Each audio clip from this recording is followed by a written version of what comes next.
OM system has officially announced the new OM3 camera. So this camera does not supersede the OM1 series in any way, but it does have some interesting features which I will go over quickly. So one is that it has a creative dial on the front, which you can use to change picture profiles and use color creator and filters. And the other one is that there's a specific dial on the top of the camera where you can choose whether you want to shoot still pictures, video, or S&Q. So if I scroll down here, you can see a better picture of the camera, and that's the old original OM1. And here you can see that's the on-off switch, and then here you have the additional dial there, and then the additional dial in front of the camera. Here you can see the dial in a bit of a bigger picture, and here's the color picker, so you can use it with monochrome or whatever you want to choose certain colors. Here's the quick and slow video switch, so you can switch between still pictures, video, and slow and quick if you're doing slow motion.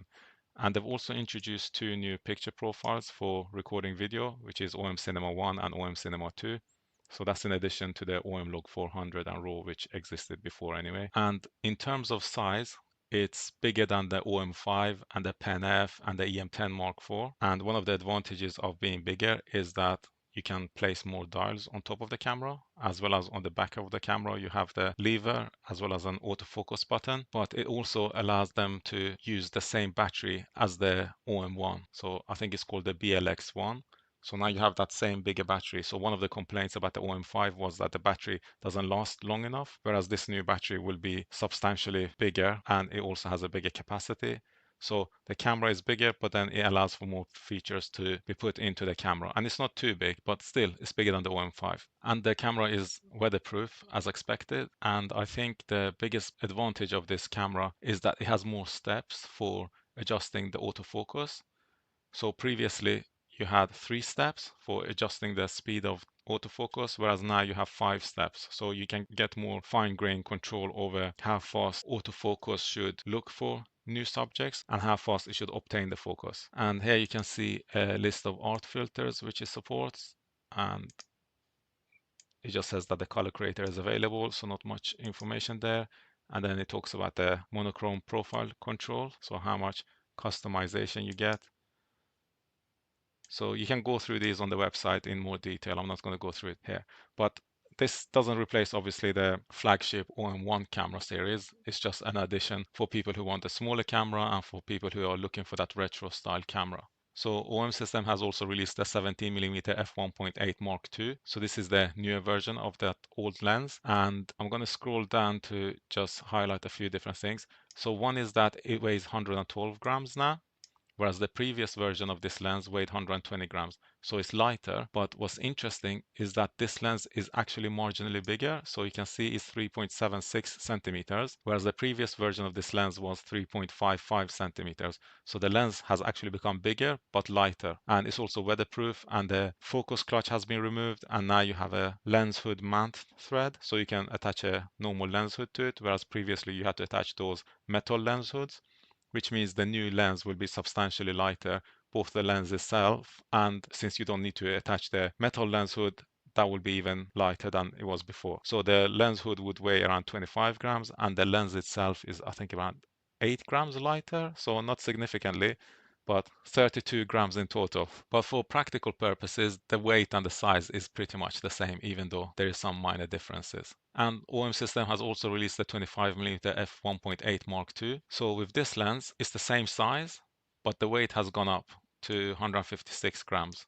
And from what they've mentioned, they've changed the construction of the lens from being plastic into metal, and that's why it weighs more. And this lens didn't have a manual focus clutch to lose from the beginning anyway, and it also previously had the lens hood thread as well, so no change there. So this lens remains exactly the same size, 4.2 centimeters, but the weight goes up because of the metal construction, and I assume part of that is also because of the weather sealing that they've added to it.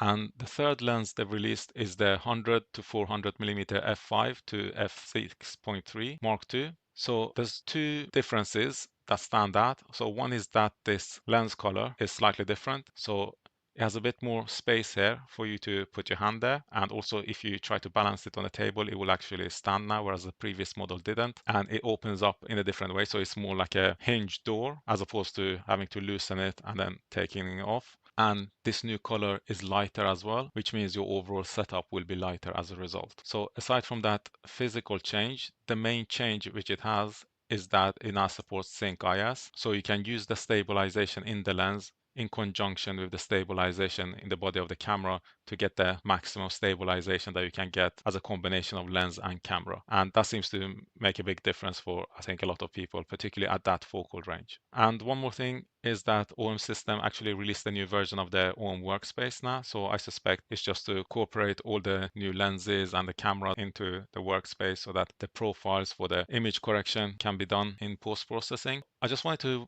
mention Metabones, and in particular in relation to their EF2 Micro Four Third mount adapters and their speed booster or focal reducers. So in July 2024, they've created a new adapter for EF2 MFT Cine. Essentially what that means is you have a lock on the adapter to essentially tighten the lens so that it doesn't move at all. And that's obviously designed for Cine lenses so that the lenses don't have any small movement in them. And the other thing is they also created a new version of their previously existing EF to MFT smart adapter. So that's the Mark II.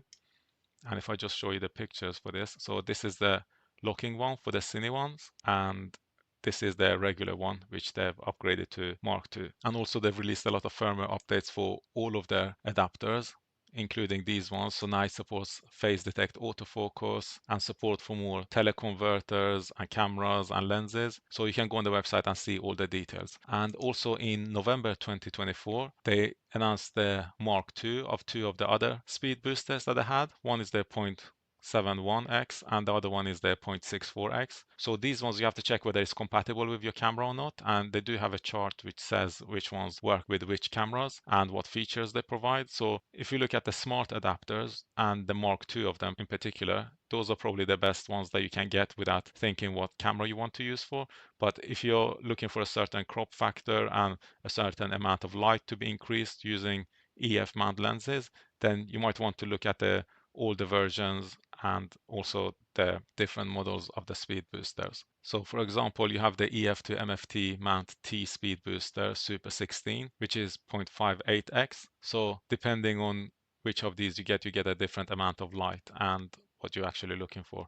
But just make sure you know the compatibility for the camera that you're using, because there's a lot of different adapters that they provide and each of them have a different level of compatibility, and you can actually damage your camera if you get the wrong one. But the other thing is also how much light is increased when you use one of these speed boosters. So that's also something you want to take into account, and whether that's important to you or not, or whether you just want the lens and you don't actually are not bothered too much by one stop more light. So check the website if you're interested in speed boosters. ISE Expo is happening between 4th and 7th of February in Barcelona, Spain, if anyone's interested. So still happening today and also tomorrow as well. BSC Expo is happening between 13th and 15th of February in London, UK.